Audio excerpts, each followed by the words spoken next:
Parang kaka-record lang namin ng podcast. Namatay? Mag-record ulit.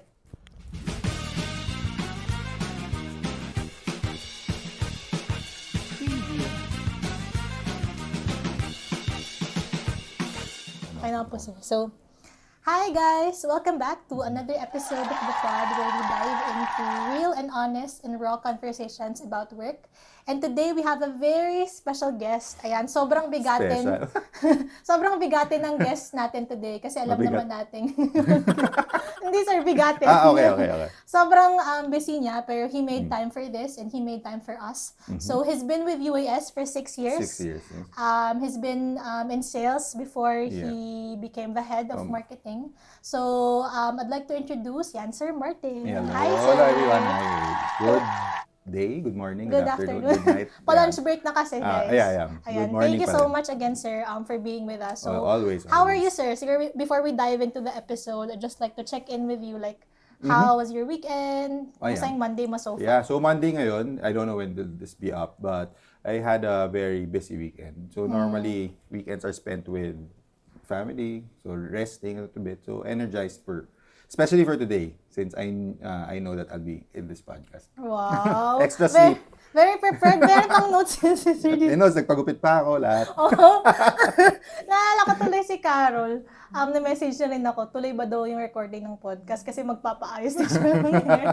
Pero yun, ayan guys. So, alam niyo na, pinaghahandaan to ng guests natin. Ayan. So, again, thank you so much again for being here, sir. Thank you. So, today, we're going to talk about something na hindi masyadong pinag-uusapan sa work. Pero it's something that we can all relate to. So our topic for this podcast episode is, what if I make a mistake, or what if I make mistakes at work? How do I own up to that, or how do I acknowledge that mistake? Okay. So siguro let's start with, of course, you are now head of marketing, pero you've also started as a specialist, or as you mentioned, you were a marketing executive. Yes. Tama ba, sir? Yes, correct. Marketing executive. So after sales, after you being in sales, you became a marketing executive, and then you transitioned to the head of Handling marketing. the team, Right. So I just wanted to know, like, did you ever make a mistake when you were starting out? Or what's one mistake na hindi mo makakalimutan? And how did you handle that mistake or those mistakes? Are we talking strictly about within the organization or my experience as a Your whole? experience as a whole. whole. For those who don't know, I've been in a lot of different industries. So I've gone from the BPO centers to media, then IT, even local and international. So I've had a lot of mistakes, specifically when I was younger. Some things that stuck with me would be pag nahihirapan ako or hindi ako familiar sa isang bagay. I'll try my best to figure it out on my own. So, I've always been someone na parang gusto ko, kakayanin ko. But, more often than not, hindi mo kayang gawin mag-isa. So, there are a lot of things that really only experience can teach you. No matter how much you read, how much you see through textbooks and all. Right. Yeah. Sometimes really the human side matters, taking into consideration, especially if you're working with other people, like I do now. When you work with other people, you always have to consider something from their end that might not be expected. So, dati iniisip ko lang sa sarili ko is, kaya ko to, gagawin ko na paraan to, I will make it, I will only consider myself, what I think will help to make it succeed. Ayun. And it oftentimes leads me to, kumbaga, sometimes you do succeed, but it takes a longer route. And at the end of the day, sometimes talaga nag-fail. You do make a lot of mistakes. Often, pagka pumalpak na ang pag-uusapan lang, bakit hindi mo ako sinabihan? Bakit we didn't ask for help? All those. So, I did a lot of those back then. Na ako, kakayanin ko to. Ayoko mang estorbo, ayoko mang gulo. So, gagawin ko siya on my part. And I think that mistake, it's not just specific for myself.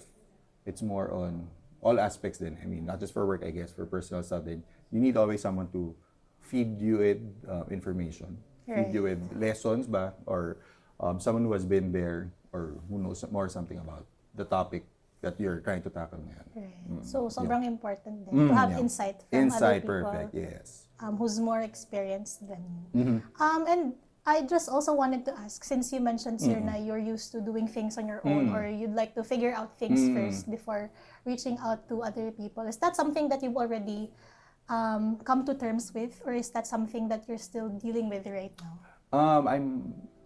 Of course, there are times na I would think na kakayanin ko na, but I'm more accepting na now. So with the current team that we have, so I'm speaking about the present day. So I don't see myself as really the authority, or na ako yung dapat yung pakinggan. It's always good to hear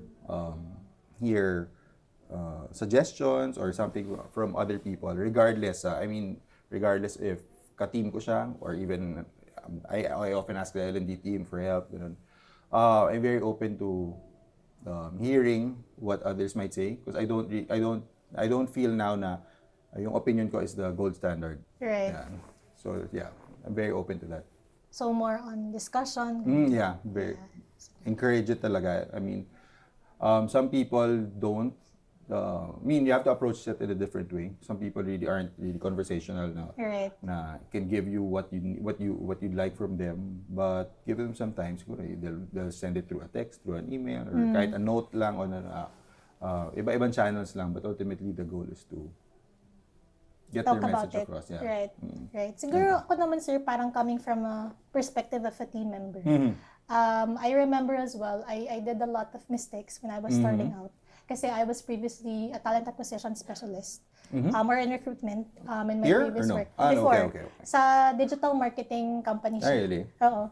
So, L&D is new to me, or L&D is something that I'd always wanted to try, or something that I want to pursue, at least in the long run. I think it's very normal for new hires, or like newbies who are parang still grappling the ropes of corporate or workplace to make mistakes, especially Yes. if they're still not very familiar with the process, or they don't know how to do things around. I remember making a mistake specifically here sa UAS when I sent like the wrong invite, and I was so afraid to admit that mistake, kasi I'm afraid of the consequences. Yeah, Parang I'm true. afraid of Agree. what my team or my manager You might might say. But eventually I just slept over that, Yeah, and yeah. then nung nagkaroon na ako ng mas clarity on how to do things, dun ko siya inamin sa manager ko, and that's actually when we were able to come up with solutions, and I think that's the magic of Exactly. making mistakes and then owning up to it, Exactly. because you get to work with people and come up with solutions na you won't be able to see, kasi nga you're too focused on the mistake that you did. Yeah, that's true. Right. So I also just wanted to siguro dive into naman, since you mentioned na there are some people na aren't conversational, or iba yung style, or iba yung approach nila when it comes to discussing some things.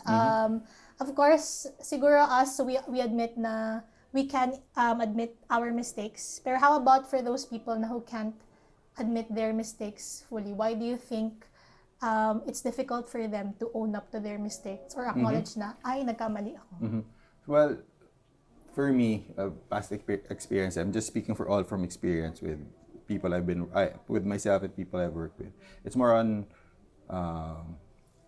parang hubris. I mean, it's pride.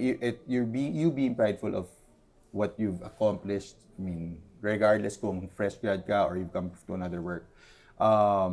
So instead of trying to instead of accepting yung errors mo, you try to justify instead, na parang I did this because of this.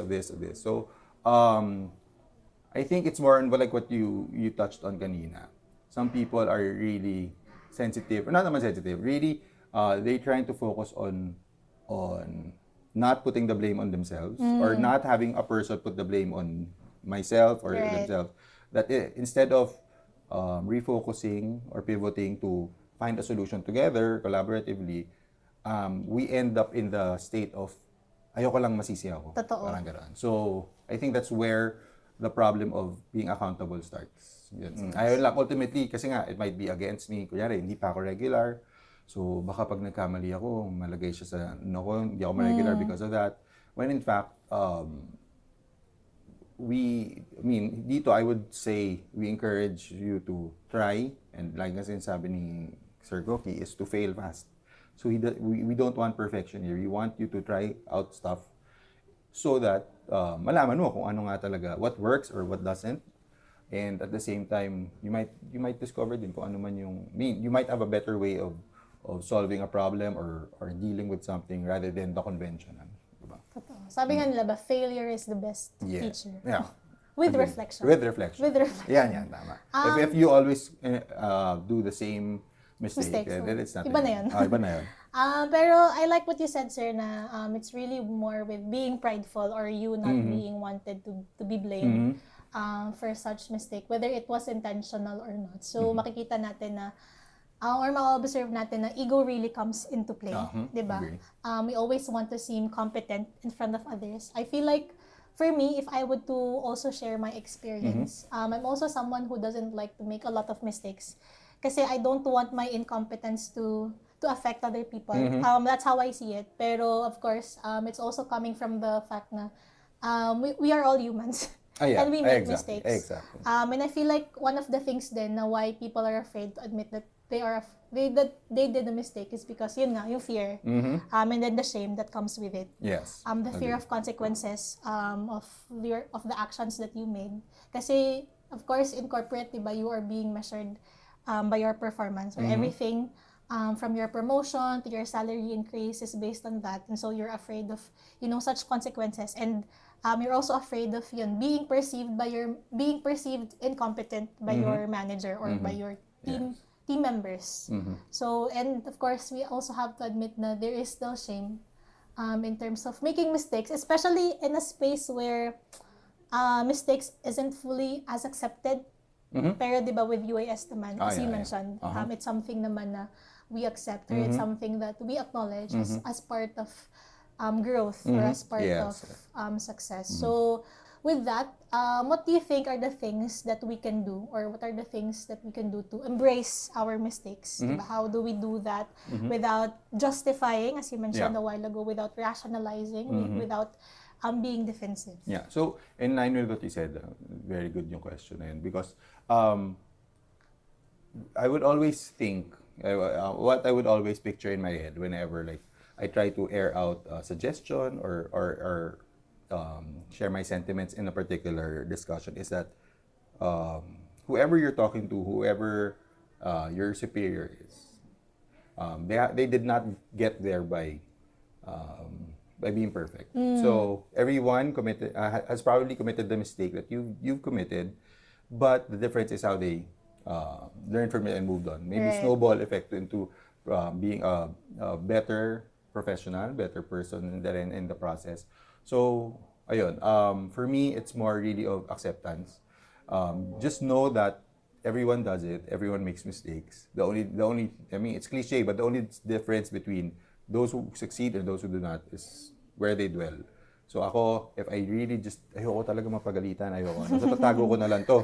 Parang gano'n. So may ipit ka na doon. Because you think, baka hindi ako ma-regular or hindi ako ma-promote or something. Right. But I don't think naman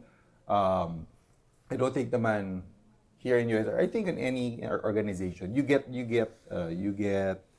judged by a specific, unless talaga major siya, but a specific instance. Of course, you're judged by the whole package that you bring together. So that comes with imperfections, with mistakes, with errors, and reaching out for help. I mean, as long as you do everything with clean conscience, na you don't do anything na parang makapanlamang for yourself, for your team, for your sa company, I think there shouldn't be any problem. And learning and accepting that mistakes happen, even if kausap po is the president of the Philippines, whoever, we all make mistakes and we should just move forward. So ako yun, talaga acceptance that it happens. Acceptance. Right. Yun. Now, naisip ka rin lang in the same vein na for people, ang frame of mind ko is I should not accompany my failures or my mistakes with fear. So, but I guess that's built on the relationship that you have with the person. Kunyari, if let's say you're my superior and we built a good working relationship, I shouldn't be afraid of being able to tell you na, Miss Ray, nagkamali ako, ganyan, nasend ko kay ganito, dapat kay ganito, nasend ko yung presyo, ganyan. So, the sooner you know, the sooner that we can figure out a solution. Kasi the longer that I hide it, especially if it's sensitive matters, mas malaki, nag-snowball lang yung problem. So, I guess, building a relationship, a respectable working relationship with your peers, your bosses, everyone, is also very key. And that's the humanity in it naman for me. So, sobrang halaga talaga ng relationship mo with your Yeah, manager. yeah. Or Ako, it's very, really big for me. right. And I think that's one of the things then why I was able to share agad the thing or my mistake with my manager because Yeah. we have that kind of relationship, or at least I feel safe enough, to be able to own up to that mistake of Agree. mine. And naalala ko lang din, sir, yung sinabi mo na since all of us makes mistake, pero what's the difference between those who are already successful in their careers is how they moved forward with their mistake. I remember this particular lesson I had in college na sobrang tumatak siya sa akin na between a stimulus and a response, there is a space. So between sometimes, diba, meron tayong mga bagay na hindi rin nakokontrol. And when things happen to us or when events happen to us, we can't really control that, but we can always control our response to it. Yeah, Diba? exactly. There is always that space to react, our freedom to choice, or freedom what our reaction would be. So I really love that. Naalala ko lang siya bigla nung sinabi niyo. It really depends on us on how we would look at certain things, or if we're gonna take that mistake as something that would define us, or as something na learning opportunity for us. Na kapag dahil nagawa ko tong mistake na to, how do I move forward with it? Kasi 'di ba, di mo naman siya matatanggal talaga completely, 'di ba? You just move forward with it. Like, what do you do now? What do you do to accept that mistake, to make up for that mistake, or ano ba yung action plan or mga strategies na gagawin para itama yung pagkakamali na yun? Agree. Nangangawit ako ba kayo, sir? Actually, lahat ng guests namin dito, hindi lang kaalaman ng dala nila. Ngawit sa cramps. Well, okay naman. Cramps. Enjoy naman. I feel like one of the things that we can also try to embrace our mistakes fully is we can focus on the impact of our mistake. Or parang shifting the perspective of the impact of that mistake rather than just it's us or it's all about us, making that mistake. Parang kasi ako, it was easier for me to admit my mistake because I shifted my perspective from naku, baka mapagalitan ako ng boss ko, to ano ba yung impact nito sa ibang tao. Exactly. So when I parang shifted my perspective to that, it was easier for me to come clean in terms of my mistakes. Kasi it's not just all about you. It's also the impact that of that particular mistake with the other people around you. There's always a bigger picture that you have to look at. Right. Yeah. In the grand scheme of things. Exactly. Right. So, that actually is the gist of our conversation. So, thank you so much, sir, again, for guesting. Sobrang short, pero sobrang meaningful. Thanks for having me. Always. Right. Thank you so much again, sir. So, is there any last insight or anything that you'd like to share with our subscribers, listeners, in terms of, owning up to mistakes and Yeah. Well, for me, speaking on personal, thank you again, Ray, and the team for having me here. This is a very good platform for everyone to know people. I mean, to hear about something from another experience, another person's experience. If all you think about is ayaw mong mapagalitan, you will never take the first step. So just always try. It's fun to fail if you are able to pick up and gather yourself with the learnings and then move forward. It's easier to do that. It's less baggage on your on your shoulders because you've exhausted all that you can to be able to get to the goal. It might not be there right away, but you get there eventually naman. Wow! Grabe yung it's fun to fail, guys. So let's all make mistakes. Sure. Kasi lagi ako nag-fail. Me too. I fail all the time. Diba? Pero yun, thank you so much Of for that course. great insight, sir. So siguro ako naman is I just also wanted to leave this food for thought for our audience, for our subscribers is I'd like you to ask yourself, like, how do I react when I make mistake? Ayan. So, Correct. sana mapag-isipan nyo or sana marami kayong natutunan with our special guest. So, thank you so much Of again, course. Sir Martin. Thank you. Ayan. So, if you like the episode, please don't forget to subscribe to our YouTube and Spotify channels. And please do like and then comment if you have something to share on our comment section. O, diba? Very vlog. 100 likes equals, joke lang. 100 likes matic pag si Sir Martin. Pero yan. 100 likes, Pepa Gcash si Ray. Joke lang. Yeah, actually, sir, speaking of that, we do have a giveaway. So, we are currently now on 483 subscribers. So, once we reach 500, we will be giving giveaway for our top 10. So, top Wow, 5 that's from good. Pasig and then top 5 from Pampanga. So, guys, ayan, konti na Very, lang. very Magiging insightful page, very insightful Right. Spotify accounts.